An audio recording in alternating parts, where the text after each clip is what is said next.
नमस्कार दोस्तों।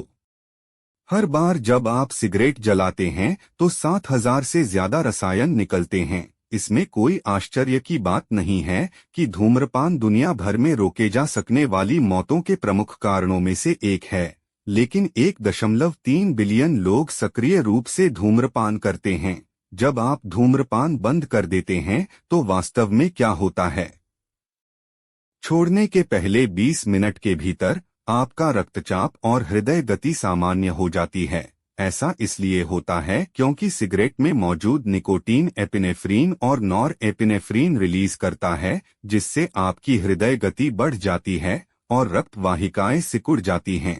इन प्रभावों के कारण धूम्रपान करने वालों के हाथ पैर भी ठंडे हो जाते हैं, लेकिन तब तक आपके हाथ और पैर अपने सामान्य तापमान पर वापस आ चुके होते हैं। 2 घंटे बाद निकोटीन की तलब, मूड खराब होने, उनींदापन, तनाव की भावना और यहाँ तक कि सोने में भी कठिनाई पैदा करने लगती है, क्योंकि निकोटीन सामान्य से ज्यादा डोपामाइन भी रिलीज करता है। ये इसके रिलीज में कमी के लिए अपेक्षित शारीरिक प्रतिक्रियाएं हैं। छोड़ने के 8 घंटे बाद और सांस में लिया गया कार्बन मोनोऑक्साइड साफ हो जाता है, जिससे रक्त प्रवाह में ऑक्सीजन का स्तर सामान्य हो जाता है। कार्बन मोनोऑक्साइड और ऑक्सीजन आपके रक्त में हीमोग्लोबिन से जुड़ने के लिए प्रतिस्पर्धा करते हैं, जो परिसंचरण तंत्र पर दबाव डालता है।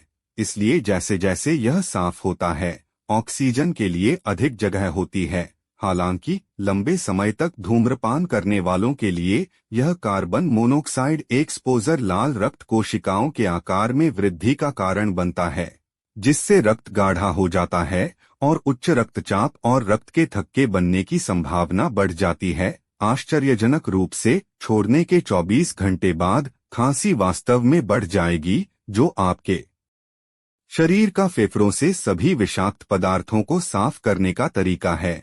इसके अतिरिक्त इस बिंदु पर विभिन्न कोरोनरी धमनी रोगों के विकास का जोखिम कम हो जाता है।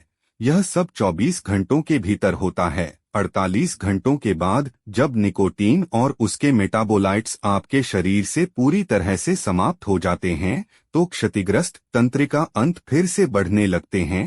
तार और अन्य रसायन और सिगरेट कम स्वाद कलिकाएं छोड़ते हैं, जो कम रक्त वाहिकाओं के साथ सपाट होती हैं। वे अब अपनी संवेदनशीलता को वापस पाने लगते हैं, जिससे भोजन का स्वाद बेहतर हो जाता है। हालांकि पुराने धूम्रपान करने वालों में अक्सर अपरिवर्तनीय रूप से क्षतिग्रस्त वाद कलिकाएं हो सकती हैं। 72 घंटे के निशान पर निकोटीन वापसी सिरदर्द, मतली और ऐंठन के साथ साथ चिंता और अवसाद जैसे भावनात्मक लक्षणों के साथ चरम पर होती है।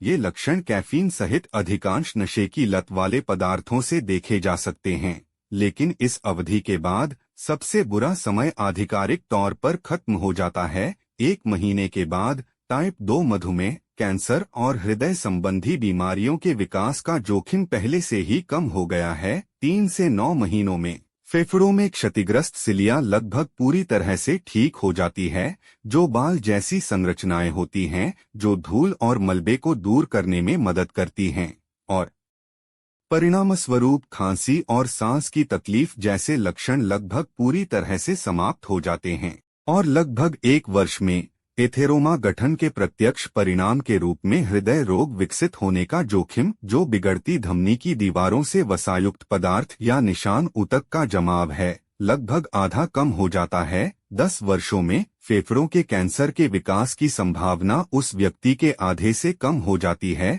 जिसने धूम्रपान नहीं छोड़ा है, और 15 वर्षों के समय में दिल का दौरा पड़ने का जोखिम उस व्यक्ति के समान ही कम हो जाता है जिसने अपने पूरे जीवन में कभी धूम्रपान नहीं किया है। बेशक यह दिशानिर्देश निश्चित नहीं है, और आप प्रतिदिन या 1 वर्ष में औसतन कितना धूम्रपान करते हैं, यह इस बात में भूमिका निभाएगा कि आपका शरीर कितनी अच्छी तरह ठीक होता है। दुर्भाग्य से फेफड़ों को हमेशा कुछ अपरिवर्तनीय क्षति होगी और विभिन्न फेफड़ों की बीमारियों के विकास की संभावना बढ़ जाएगी, और जबकि छोड़ना मुश्किल हो सकता है, लाभ शुरुआती वापसी से कहीं अधिक हैं। अंततः ऐसा होने से रोकने का सबसे अच्छा तरीका धूम्रपान शुरू ही न करना है। इस वीडियो को देखने के लिए धन्यवाद।